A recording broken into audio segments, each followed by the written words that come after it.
Kecelakaan lalu lintas terjadi di jalur Desa Songan, Kecamatan Kintemani, Bangli, Selasa 21 September.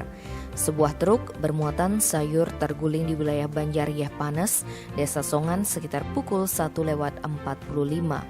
Kapolsek Kintemani AKP Benyamin Niki Julu mengatakan tidak ada korban jiwa dalam kecelakaan tersebut. Sopir truk Nanda Rizal Hidayat serta seorang penumpang Yanto selamat.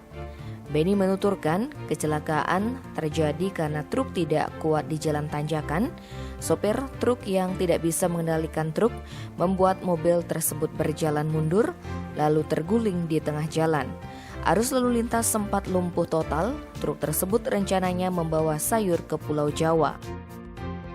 Tim Bali Express melaporkan.